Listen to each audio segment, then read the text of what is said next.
At ito na yung aking prepare na healthy vegetable soup. So gagawin ko itong soup.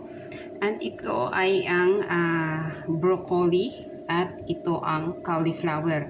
Dinala ko na itong kanyang steam ng broccoli at ang steam ng cauliflower. Kasi panglaban din yan sa cancer. At based on my research, broccoli and cauliflower is rest of your heart disease and some cancers and protect us against the Alzheimer's and Parkinson's. So, this is a very important to us mga kabayan.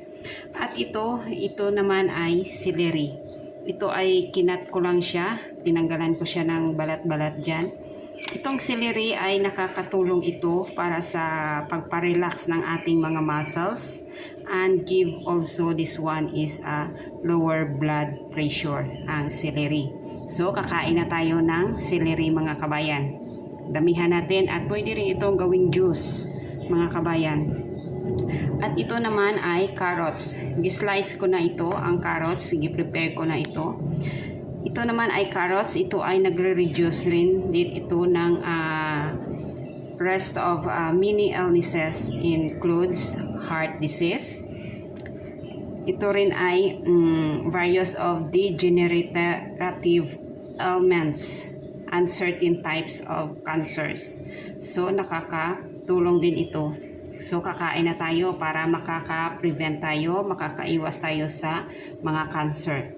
At ito rin ay ang tomato. Ang tomato, ito maganda to sa ating mga skin.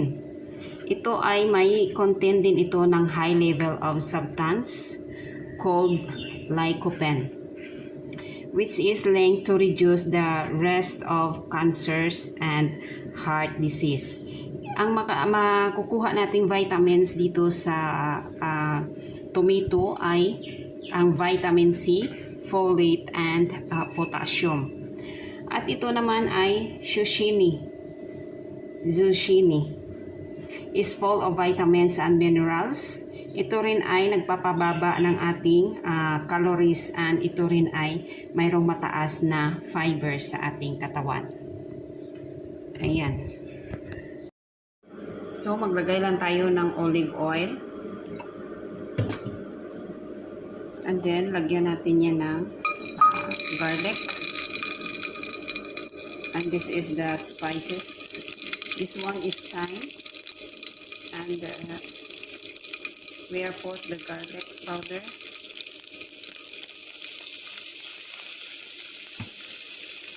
And oregano.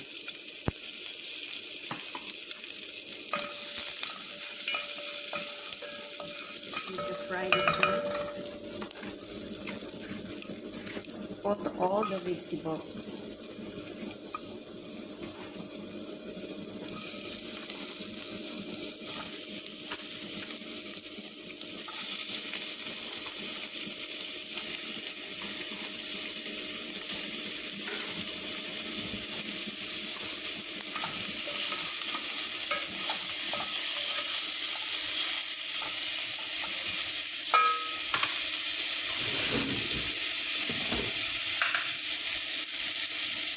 We put the salt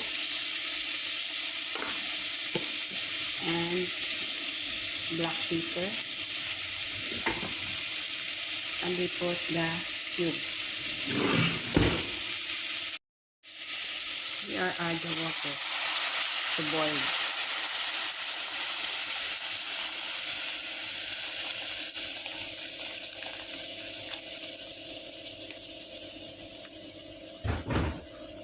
And then cover it.